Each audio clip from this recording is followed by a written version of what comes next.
Welcome back to Sahara TV. My name is Rudolf Okonkwo. This is the Skype call segment when we give you the chance to call us and share your feedback on some of the issues we've been discussing today on our show. We have talked to several interesting people. Today we spoke to El Rufai about his detention by the SSS sometime this week. We also spoke to Femi Okunrome, who was the chairman of the Presidential Advisory Committee on the National Conference. We all know that the National Conference will take place sometime this month, at the end of this month. So along that line, we have our question of the day, which was, do you think that the delegates, the way it's structured now by the framework that was released by the government, that the delegates will be able to represent you in this conference? And of course, with the price tag of 7 billion naira, whether you believe in it or not, the conference is taking place. They're going to spend the Nigerian money. And how do you want it to go so that you feel that at least you get something from our own money?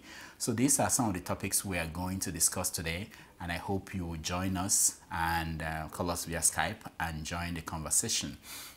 But before we do that, I have a special guest here with me, Dr. Peregrino Brimah. I hope I'm pronouncing it well. If you don't know him, I know you know him, because if you don't know him in person, you must have read some of his articles. Recently, I have been amazed by the prolific nature of his production, and he is becoming a voice out there that everybody who is interested in what's going on in Nigeria must read. Now, let me give you some of the titles that he wrote recently. Mungo Park did not discover River Niger. Jonathan's 2015 covenant with Nigeria. Recent church bombing. Is there a method to Boko Haram's madness? Goodness, not Guzo again. Why Guzo should be in jail and never nominated for defense minister. Opposition of the signed anti-gay marriage bill is opposition of democracy. And this one, I'm sure you've seen it. 100 years and 100 interesting facts about Nigeria. Now, the other one, this one I'm about to mention, had over 1,000 comments on Sahara Reporters' Facebook. It was called, We the Nuts Are Ready to Go. We are tired of being called parasites. So there's this one that said, do you know who am I? So let me introduce Dr. Brimah and ask him, who are you? Welcome to Sahara TV. Thank you very much. So who are you? Where did you come from? Do I start by asking who are you? Are you Dr. Damages or are you Where did Rudolf you come Okonkwo? from? Thank you for having me. It's always a pleasure to be on the show and be a part of the positive things that Sahara Reporters and Sahara TV and Sahara Radio is doing. Okay, so you asked who am I? because when I read some of these articles, I see them and I read them and I will say, what got into you? Because I thought you were a medical doctor. What happened? Where do I start from? I actually started, a lot of us have been contributing on social media. We comment here and there, we interact in fora, we do all this stuff. But I never took a prolific decision to come forward and, start writing and being a part of, making change until March 18th. So you'll see that the first writing that you'll see from me was after March 18th last year. There was this bombing at Sabungari in Kano, and it was a bus stop bombing, and it made absolutely no sense. And it was obvious that that bombing had some political thing, some intonation into it. There was something, some people were trying to make a statement and bomb the bus stop, and it was very horrific. It was, several, coastal buses got bombed. And that was the day, me and a friend of mine, and we talked about it, and we said, there's nobody driving on the steering wheel. Not just in Nigeria, but around the world. There's nobody holding that wheel, driving where things are going. And it's our responsibility collectively to handle that wheel, go forward, because everybody has a gift. Everybody has some skill, something that they can bring to the table in this world. So that was when I actually started writing, and I said, I'm going to write to make a difference. I'm going to write to make a change. I'm going to, contribute my quota. Everybody has a quota. If we all contribute our quota, things are not going to remain the same. So we all have to be the voice of change ourselves. So that's when, you know, you'll see most of my writings that are coming. Now, you produce almost one article a week, a day. I mean, it's like I look at the days. There's no 2 days that you don't write something. Where do you find the time? I hope I'm not a nuisance. No. It's wonderful because this is a dream. I wish I can do that, but I cannot. Where do you find the time to do that? Luckily, my schedule in life is a little bit flexible. So, you know, I have days off when I can, you know, put into writing. But then sometimes it's not about the time, because there's something that they say. There was one of my senior colleagues. He said, the more you do, the more you're able to do. So it's not even about the time, it's about what needs to be done. So sometimes I say, do you want to write an article about this, or you want to hold on, you don't want to push out an article? And then I say, but this is a point. This is important right here. If you don't write this article now, this article you may write may make a difference. And if you hold on to it, why are you holding on to it rather than sharing that thought so people can react and, you know, think about it? So sometimes I'm sleeping and I have this thing I want to write, and then I wake up at 4 a.m. and I'm like, I'm disturbed in my sleep. I say, you have to write this. You have to share this thought. There's a bombing that just happened. You have to make a comment. You have to, you know, get in touch with the people. So it's not about the time so much. It's about what I have to do. Because, you know, when you look at people who've made changes in this world, they've done so many things. A lot of the people who've done so many things, you find out they died at 35. At 39. They did all these things in that time. So it's about what you want to do. And all of us youth who have health and life have to contribute our quota. Now let me ask you about the feedback you've been getting. How has that been, you know? The feedback is beautiful. And that's one thing I must commend about Sahara Reporters. Sahara Reporters doesn't screen. So when my articles are on Sahara, I'm eager. Like if my articles get published, when I see them published on Sahara, I'm happy. I say, now I'm going to see this very aggressive reaction. And that reaction is what builds you. You know, I've been having interactions before in fora and stuff, and over time you realize as you go through these things, that builds you. That lets you understand different views. And then from the different views, you now figure out, you know, the best way to channel what you want to say, or, you know, what happens with people. So the reactions have been, you know, there's a guy, Akpos One. I love him. He comes out every time. he says the oil is south. The oil is south. And it's interesting because, you know, we are all special, wonderful people. So, you know, the comments, I like the comments, and that should keep coming. You know. All right, we are going to talk more about your writings, but let's go to our Skype callers because we have a few people already joining us. Let's say hello to them. Anyim in Senegal. Anyim, welcome to Sahara TV. Anyim, are you there? Okay, I think we don't. Okay, I understand that we have a delay with Anyim. Anyim, are you there? Good day. Yeah, good day. Okay, welcome to Sahara TV. Say hello to Dr. Brimah. Dr. Brimah, good evening. Good evening, Anyim. Okay, Brathwaite in Belarus. Are you there? Yes. Oh, welcome to Sahara TV. It's a pleasure. Okay. And Jacob Zen in Washington, D.C. Are you there? Yes. Welcome to Sahara TV. Thank you. And Osaze in Dallas, Texas. Are you there? Yes, I'm here. Welcome to Sahara TV. Thank you very much. All right. So we are going to start a discussion with the national conference. And we had an interview with the former chairman of the committee that actually drafted the format for the conference. And I want to start with you, Anyim, in Senegal.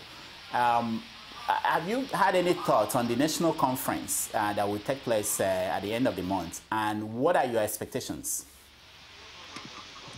Well, I expect a very good meeting, and I expect it to be a positive one too, for the betterment of the nation. Okay.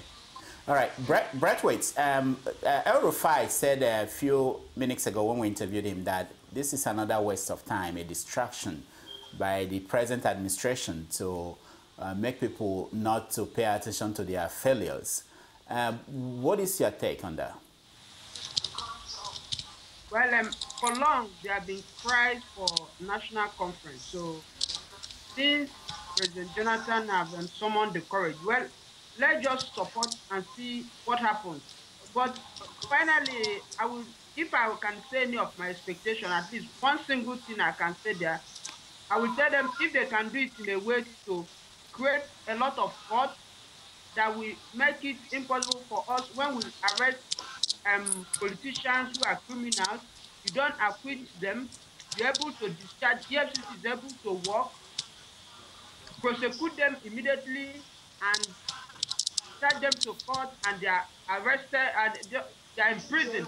The same thing with Boko Haram too, because I know our problem in Nigeria is corruption. So, and there have been reasons that is because we don't have a lot of courts. And that is why we have been having a lot of problems to discharge people.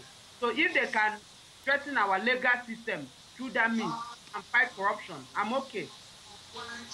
All right. Anyim, I think you have your live stream up. Please, can you turn it down so that we, anybody playing music, turn it down so that we don't get a lot of noise within our line. All right. Jacob Zen in Washington, D.C. Nigeria has just turned 100 years as a country. And obviously, the government realized that there are structural problems in the way Nigeria is designed. So they decided to have a conference where Nigerian nationals will come together and discuss the structure and how to reform and strengthen the country. I know you are a very keen observer of things in Nigeria. Do you think that that is the way to go, especially when you look at some of the challenges we face in the country, including Boko Haram? Well, are you there, Jacob? Yes, I'm here. Okay. Did you hear my question? Yes, I heard your question. And I think I would defer more to my colleagues currently in Nigeria, who probably have a better feeling for the sense of the country right now in light of the confab. But I do think it is important that Nigerian leaders from around the country bring their minds together, reflect on the accomplishments of the last 100 years in the country, but understand that there are going to be a lot of challenges and hurdles in the next decade in Nigeria, and maintaining unity, not just between North and South, but between ethnic groups, religions, regions, especially as the political and security environment changes in West Africa. And I think Nigeria had a sort of ideal or dream to be the real leader of West Africa. But until Nigeria sorts its own house out and becomes a model politically, economically, and in terms of security in the country, I don't think it can live up to its full ambitions. Okay. Osaze, we spoke to Senator Femi Okunromo, and he said that what makes this conference different from all the past conferences we've had was that for the first time, the government is not selecting most of the delegates. I'm not sure how much you followed the process, but do you think that someone will represent your view at the conference based on the formats that they just released? I wouldn't know that yet until the conference actually starts and the deliberation starts. But I'm still of the view that talking at all is better than not doing anything.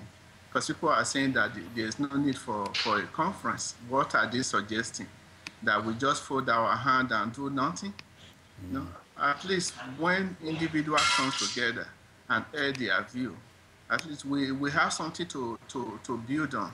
If even if the government or the people are not doing anything with what is being said, but one or two people might actually listen, like our brother said, that somebody said something that made him to start writing in Sahara TV. That might trigger some thoughts or some action from a few people.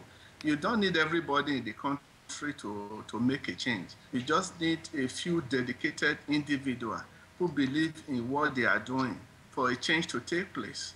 So the national conference is a good thing for us to do. At least it's better than the military regime where nobody is heard, that the citizens have you don't make your contribution, and that's what have held Nigeria back for so many years. So let's start talking, to each other, and let's hope that some people will be influenced, and it will bring about some positive changes, I'm hoping. Okay, thank you. What is your take about the National Conference and Nigerians, how they are looking at it? Yeah, obvious to everybody, one of the major problems with the National Conference is under who is this being conducted. This conference is being conducted by President Goodluck Jonathan. So that alone just makes me, I'm not particularly fascinated or intrigued by the conference. But as good as it is worth, I'm a guy who really, I believe in parliamentary system of democracy. I believe in a group of people who have been selected, choosing their leadership. From what I've heard about the conference already, I think the president is choosing the chairman of the conference. And the deputy chairman and the deputy secretary. Chairman. So with that, invariably, he has already, shot the conference in the leg before the conference even kicks off. Why doesn't he not let the people? I asked that question to the senator, and he said that it's a serious conference, that if he elects the delegates to choose their leaders, then right there that the conference will not succeed, which is very interesting. Which makes the conference, it's not natural. It should be a natural conference. This is the problem. This is imposition. This is what colonization is. He's already colonized the conference by selecting the chairman. So he should let the people in the conference choose their delegates. So that's one problem with the conference already. A second problem that I see with the conference is I believe in conversation. I believe in freedom to talk. There should be full conversation. There's nothing wrong with discussing Nigeria. There's no reason why he should say discussion of Nigeria should be off the table when we know that so many people are agitating for Nigeria to be redivided in certain fashions. Let them talk about it. It does not mean that whatever is recommended from the conference has to now go forward, but let the people talk about it. So the minute he said the conference is not, there's going to be no discussion about it, he's afraid of a discussion, So I have very little I'm expecting out of this conference. I think Jonathan should focus more on things he needs to do, cleaning out his cabinet, throwing away corrupt ministers, and people who are still in our Senate, who we have them on video with bags of money. This is what he needs to do. He should clean out that mess before he starts setting up some kind of phony conference. That's my view. All right. I'll come back to you, Anyim, in Senegal. This week we had this incident involving Malam El Rufai, where he was initially visited by the SSS, and then he reported to them and was detained. We spoke to him, and he maintained that the reason why he was detained was a statement that he made, where he said essentially that there will be a crisis if the election coming up, that if they are not fair and free, and that he is standing by his statement. Now, it's a fact that someone like Asare Dokubo, who is a supporter of the president, has made statements that are even worse than that, and nothing has happened to him. My question for you, Anyim, watching that from where you are in Senegal, do you have the confidence that this upcoming election will go the right way if there is, as some people allege, that the opposition party politicians are being intimidated by the current government? Well, to me, I think that is not going to be free and fair, because this opposition party that we are talking about are now being made up by the corrupt PDP members. Now, all those former politicians that are, if you check their past record, it's not something to write home about. All of them are the ones that now made up the new APC. Check every one of them one by one. They have a very bad record. Then all these things they are just saying is for their own favor. I don't think they are talking in the interest of any Nigerian person or citizen per se. They are just trying to, shatter the government and push their own carcass in. All right, thank you. Braithwaite, let me ask you. Yeah, let me ask you, Braithwaite, in Louisiana, is it? Yeah. Belarus. Oh, Belarus. Okay, sorry.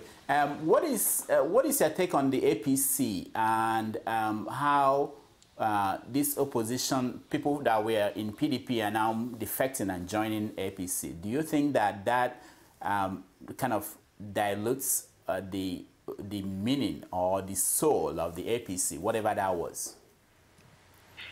Actually, we are supposed to be optimists. While it is true that a lot of people who have been complaining about in the old party are joining the new party. But I feel the reason why APC has been silent in accepting those people is that they are helpless. They don't have where to source for more people. So they say, since this is the only option we have, let's just take it. Maybe later, if we now get to the promised land, we will now look for how to screen it again. Let's assume that Buhari, who we knew of his history as a very clean person, becomes president tomorrow. I think he will walk the long rope to really cleanse the country. With that, that means APC will now get its new name. So while we are concerned that APC is being infiltrated by the corrupt people, I just believe they don't have choice. That's why they are just accepting those. If they don't accept those people, because for APC to succeed, APC needs maybe 15 more governors to defend, so that they will win the election. They can now cleanse themselves. That is my own take. Okay, Jacob, let me ask you, when the United States look at Africa and African countries like Nigeria, there is emphasis on the need to build institutions rather than have big men, as the president put it when he was in Ghana. But you can see that in most African countries, even when you have the institutions, they tend to have the African flavor, so to say. How do you think the democracy that we see across Africa is being practiced? How do you think is going to grow to the point where it will not be accused of basically not meeting up to the Western expectations? Well, I think the key, more than buzzwords that can be used like democracy or elections, is that most people in African countries, these sub-Saharan African countries, want there to be change of leadership every 8 to 10 to 12 years. And actually that helps prevent corruption, because when you have a leader who's been in power for 20, 25, 30, 35 years, eventually that leader gets a cohort around him, or potentially her, who can just hoard the money of the state. And so I sense that elections are a very good way to encourage leaders to change every 4, 8, or 10 years, and that's what people want. And there is a lot of debate these days in the U.S. about whether we would prefer sort of a strong man who stays in power for a long time and keeps the country secure. But those solutions aren't very sustainable, because eventually people get tired of a strong man and want at least a change in order to see how other policies can work. Yeah, but Jacob, we know that even the United States supports governments like Museveni in Uganda. So sometimes we get to see kind of contradictory actions from the United States. So that could be read in different ways in Africa. Why is that? Yeah, well, it's one of the problems American foreign policy is facing, because people are seeing what they perceive as a difference between U.S. rhetoric about democracy and elections and U.S. support, or U.S. prior support for some leaders who did not engage in free and fair elections. And this is something that the U.S. Will need to reconcile. I think one way the U.S. can reconcile it is to consistently support evolution of leadership in countries, where they encourage leaders to change, to prevent something like Museveni in Uganda from staying in power for so long. Even though he may have done a number of good things for Uganda, there's likely some people who have become tired of him and would like an election to choose a potential other leader. and 50 at a term limit.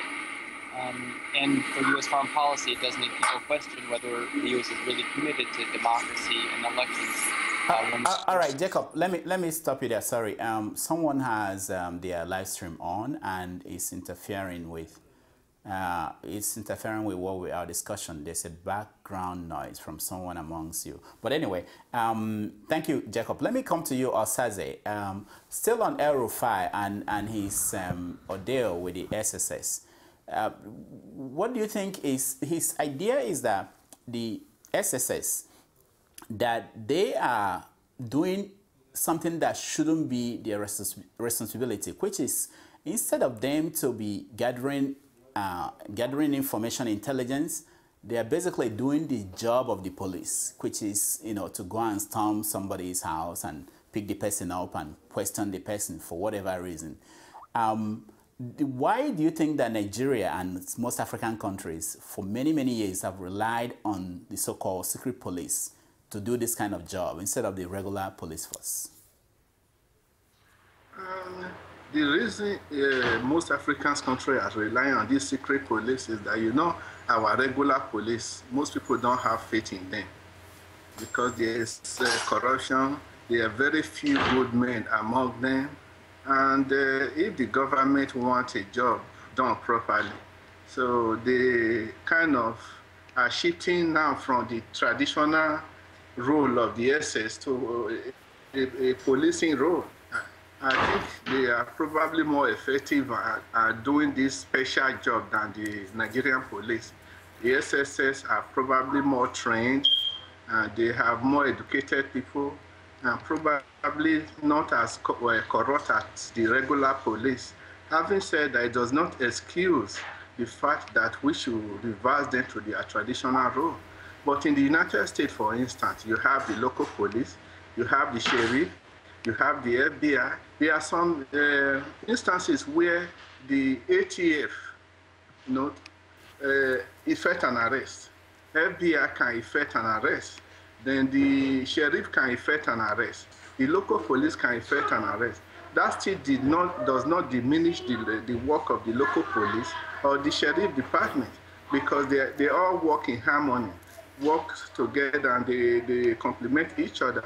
There are some very critical roles where if the group or the dissident they are trying to arrest in the United States, if they have a lot of weapons, they call like Texas Rangers to come and support. So I don't think it's conflicting with the work of the police. If you look at it, they all can work hand in hand, and we even need more institutions that play the role of the police in Nigeria, so that everything does not start and end with the Inspector General of Police or the Police Commissioner. So. All right, Osaze, thank you. Now, still on El Rufai, he said he maintained that he has seen the list, the sniper list of the Jonathan sniper list. And that's one of the reasons, actually, why they brought him in for questioning. They wanted to know how he got the list.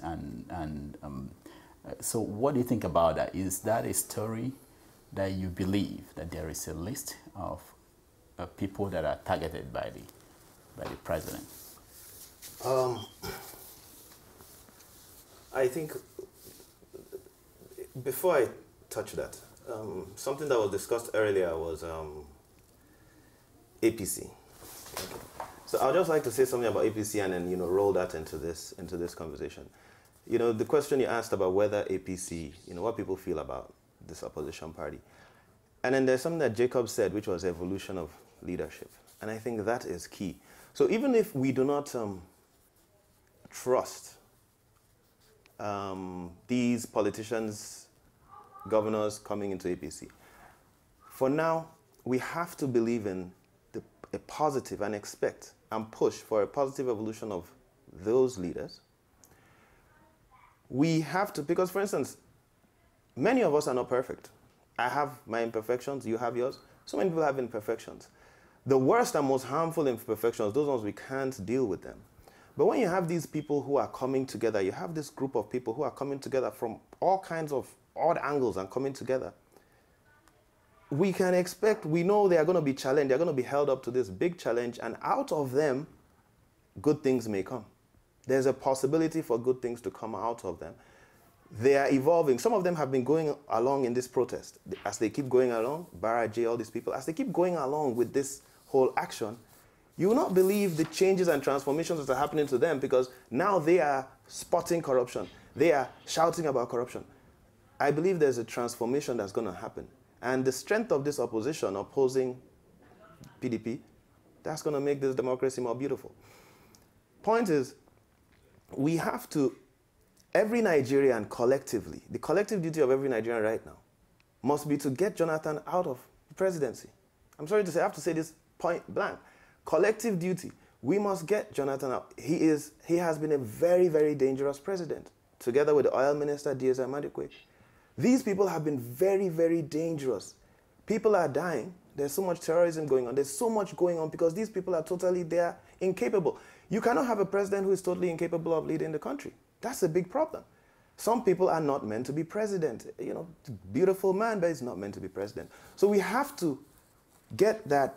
All Nigerians have to collectively come together. Before our nation is completely destroyed, we have to collectively come together and support whatever opposition it takes to get rid of that.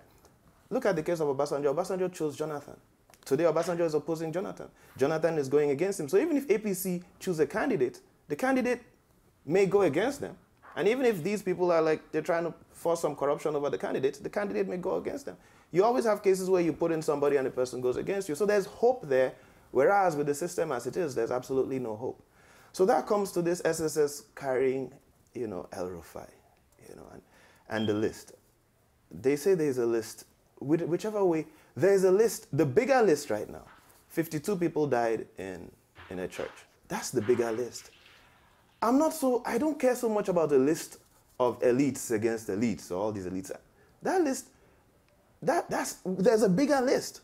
But people don't care about that bigger list of people being killed by bombs in political meanderings. We have a clear document, a white paper, which was submitted, that implicated Borno State governors and commissioners in the evolution of Boko Haram when they first made ECOMOG. These people are free. Jonathan is doing nothing to these people. This is the bigger problem. What do I care if a sniper picks out one of these elites? I don't care, honestly. But every day that a bomb picks out one innocent Nigerian, every day that there's more crime in Nigeria, every day that there's more rape, there's piracy, high sea piracy, we have one of the highest levels in the world. We have highest level of terrorism. We are getting there. Nigeria has, God forbid we get to a situation where we have to thank the Southerners and the Christians in Nigeria, because they are some of the most tolerant people. And we have, God bless Southerners and Christians in that country, because it takes just a little more provocation and aggravation for Nigeria to turn out into something like CAR. So this list, I'm not so, you know, in tune on this. What we need to do is, President Jonathan brought out Al-Mustafa, who was convicted in the murder of Kudirat Abiola, and he's flying around freely. President Jonathan wants to put Aliyu Gusau as Minister of Defense, who was our NSA Chief of Security 3 times. When Boko Haram came into being, he didn't do his job then. When MEND came into being, he didn't do his job then.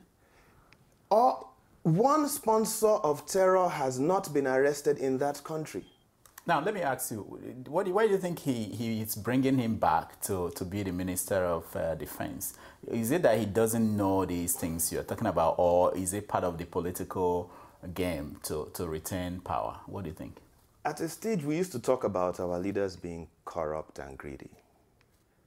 Now, we understand it's not just corruption and greed, it is hatred. Our leaders hate us. This is more than corruption. Our leaders actually hate us. And that's the only reason why, for political purposes only, because you read the letter, Obasanjo wrote a letter. They said Babangida edited the letter. So these are two of, he's losing his support. He knows he has lost his base all over the country. So he's looking, how can I get some support back in the north? That's the only thing on Jonathan's mind. He doesn't care about what Gusau didn't do as NSA. He doesn't care about all of this. All he's thinking about is, Gusau is from Zamfara in the northwest. So he's looking for how to get some kind of political base and how to get back Babangida and some of these people to his side. That's the only thing on his mind and the only reason why he's bringing in Gusau. Because Gusau did not arrest any sponsor of terror. Gusau did not make a wanted, list anybody in Boko Haram wanted. All over the world, when there's a terrorist, you put lists and pictures, you spread it to all intelligence agencies around that these guys are wanted to the people. Gusau did not do anything. Under him, all these governors were arming people and creating terror all over the country. In the south, that's where men started. Gusau was our chief of security then. Why do you bring... He's a 70-year-old man. If Gusau dies, what, the country dies? Let's stop there because we are running out of time for this first segment. I will go to our Skype. I'll go to our Skype callers and then ask them. Typically, I ask people at the end of our show what is keeping them up at night about Nigeria. But before I do that, let me just ask you one more question about. So you said in this article that you wrote about, you listed some of the charges against Gusau, and there is this idea that one of the game plan for the president is to give the impression that the opposition party, the APC, is a Muslim party, while the PDP is the one that is inclusive of everybody. And that also is the reason why every Sunday he goes to a church to make a pronouncement that will be in the media. What is the danger in doing that, and how do you think that will end? President Jonathan is a very, very dangerous leader, I'm sorry to say. You know, Diazan Madukwe said some time ago in London that stealing oil is economic terrorism. In that case, stealing wealth of a nation is terrorism. In that case, we have a leader who is engaged in terrorism because these people are stealing funds. They are begging, they said, a report in Premium Times said they are begging the Senate not to look into the 8 trillion. These numbers are so big nowadays, you can't even remember them. This $8 trillion that, you know, that's been stolen. So what he is doing, he has polarized Nigeria so bad. And as he keeps losing his base, he keeps looking for different ways to, you know, to divide and, you know, to divide in this primitive type of method of trying to divide people. And that's why they are painting, you know, he has this team, this J Giants, he has a team who move media stuff for him. And they are trying to paint the North, you know, create this scenario. That's part of the reasons why sometimes when I write history, I let people, the youth, need to know the true history of Nigeria. Yes, the North have ruled Nigeria the longest, but when you look at it, the North, when it comes to choosing, you'll be surprised. They'll bring Amechi or somebody, or Korocha, or somebody from the South to be president, and then what? So you talk about Muslims in the party, you have a mix. When you look at the whole people in APC, you actually see a mix of Muslims and Christians, but this is all dirty, slanderous politics. That's all that's going on. The North, this same North, chose Obasanjo, brought him out of jail, and chose Obasanjo, who is a Christian from the South, to contest. So where is this North thing that I think Nigerians need to rise above the cabal who try to set us against each other. We need to rise above that. Otherwise, look at the type of things we call development. They build a road. They say this is development. South Africa, in 1967, Dr. Barnard did the first heart transplant in the world. In South Africa, this is sub-Saharan Africa. We have this level of people bringing about this level of development, and we are going around in this petty... The governor painted a roundabout, and that's a wonderful and achievement. we run around that like mice. All right, Anyim, so this is your chance now to tell me what is keeping you up at night and what do you think about... you can also ask questions to Dr. Brimah if you have any question for him. Well, God. I don't have any questions. That's a big statement. That's a big question right there. That's the question we all ask. That's a big statement. All right, think about it. I might come back to you. Braithwaite, what is? Yeah. Please come back. Come back, please. What do you think? Yes. God. Yeah. I myself, I think. Let me just make two issues. One is the one that is realistic. The other one is not so realistic. Sanusi, the CBN governor, he made a statement in one of TED exhibition in Abuja. He was addressing the youth. He said, we are more than 60 million. He said, if we take up the election, bring out one person as our leader, that we can win the election in this country. I think if some of us who are 20-something, 30-something decide to take up the leadership and one person becomes the president of this country, I believe these certain things about this corruption will be eliminated. The second one is that one of the major issues in Nigeria is corruption. We are talking about the Minister of Oil and the Minister of Aviation. If these people are arrested, if they resign and arrested today, EFCC takes them to court, they are bailed, and that is gone. I believe if EFCC have a special court, I don't know why they don't have it, so that all the governors, all the former ministers should be, once they are arrested, their prosecution should go till the end. Not all about EFCC is now doing a very little what police is supposed to do. EFCC is now prosecuting cases of 1 million, 2 million. That is not what we want. So my own problem till tomorrow remains corruption, because that is the problem. If there is no corruption in Nigeria, I don't think we'll even be talking about national conference. That is my take. All right, thank you.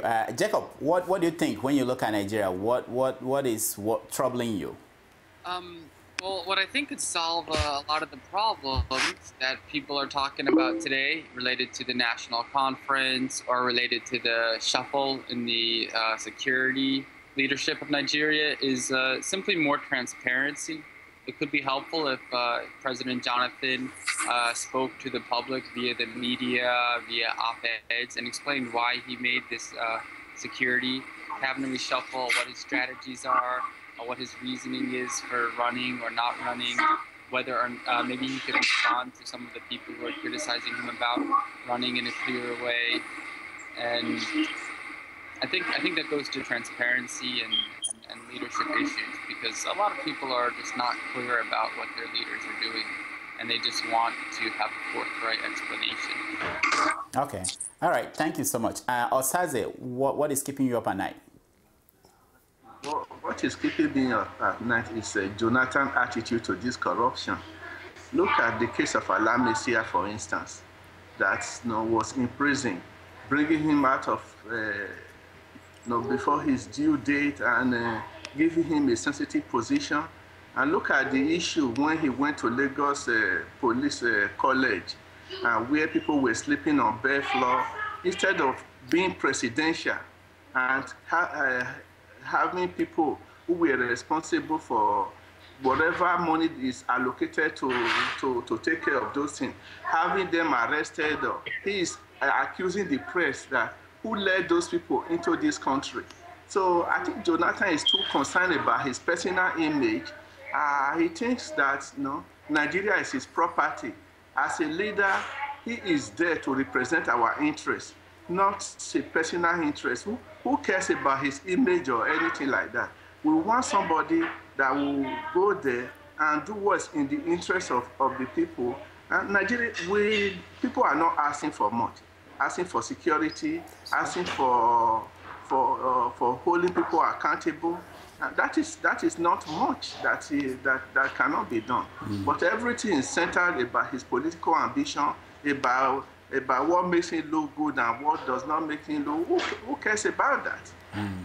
So and the way anybody who challenges him, like the governor of Central Bank, they are leaving the substance and running after the shadow.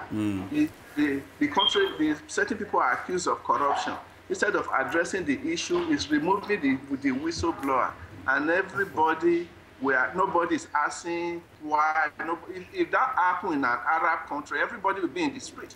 But Nigeria, they are so used to, it's such a tolerant country that people just, it's like they don't care anymore, or they are not to all this type of oppression, and I just don't know. Only God will deliver that country. All right, thank you, Osaze. Anyim, are you ready?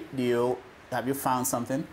Yes. Yeah. I already had something before, just that you took me off guard. Yeah. Yeah. What keeps me awake all night is, I pray for our politicians to at least for once, stop being self-centered and work for those that voted them in. The masses suffered and vote them in. They promised us heaven and earth. But after getting to the office, they do nothing. I just hope and pray to God for them to, have a remorseful mind and work for the masses that voted them in. Thank you. All right, thank you so much. Dr. Brimah, so what in conclusion, what do you think about the state of the nation and the weeks and months to come? What do you expect to see happen? I think, was it Osaze who spoke some time ago and said, we are not asking for much? Was that Osaze? Yeah, it was, yeah. It's so true. We really are not asking for much by saying, I thought President Jonathan cannot decide to fire someone. I thought he can't. He knows how to bring criminals out of jail, terrorists out of jail, but he doesn't know how to fire. And then when Sanusi said, hey, some money got missing, he said, get out of the office right away. I said, so he knows how to fire people, but you have not fired Stella? Farouk is still taking salary from us. So there's a big insult going on, but the insult is not so much to Jonathan. It's time we, youth, put away our ethnic bigotry, nepotism. We need to rise above this level. It's very, very important for us and for everybody to stand up and not be afraid to die. Stand up and no longer respect these all these cabal. We have to stop this habit of saying, oh, it's this my ethnic group, it's this religion. These are things that are used to turn us into grass. And these politicians and this cabal, they look at us as grass. In fact, if you hear what they say, this is what they say. I have a politician friend, he told me, he said, the people are worse than grass. This is what they look at us as. So it's time we stop all these clashes and get together. There's two races in Nigeria, the rich and the poor. And the rich are together. They could be in APC or PDP, go here, go there. They are together. Who is working for the interest of the poor? It's time we, the youth, every single youth, each and every one of us, decides that I'm going to step out and do something right here in my community. I'm going to be involved in politics at this level. I'm not going to vote for Jonathan just because I don't want to vote for Arewa, or I'm not going to vote for this because I want this, or this for this. But I'm going to look for a person that I believe in and follow him. If you don't mind, there's this statement. Let me see. Let me just read this very short statement that somebody wrote. Very interesting guy wrote this statement. And this statement says what I believe Nigerians have to do. It said the first goal of any Nigerian that hopes to contribute to Nigeria's development is to get ready for a battle with the untouchables. These symbols of Nigerian entrenched power must be demystified. If the new breed will have any chance, get ready for a battle with the untouchables. Until we sweep them all out of power into retirement, there would not be any change in attitude. The greatest danger the untouchables pose to the Nigerian nation is that they are contaminating another generation of Nigerians who are struggling to find their way into positions of responsibility. This is the deepest cut of them all. You know who wrote it? Rudolf, the great Rudolf Okonkwo wrote this. When, in an article, I advise people to look up this article. It's a very great article. It's Aliyu Gusau and other untouchables. And read this. This is a battle we all have to take. And it's written by, I believe, Rudolf Okonkwo. Thank you so much. We have to end it here. I want to thank Anyim in Senegal, Braithwaite in Belarus. We want to thank Jacob Zen in Washington, D.C., and Osaze in Dallas. Thank you guys for joining us. Thank you. All right. It's a pleasure. Thank you. Thank you so much for being here. Thanks and so anytime you have the chance, you can always come here and we'll talk. Pleasure always. When we come back, we are going to bring you the break, Dr. Damages, Keeping It Real, and many others. So stay tuned.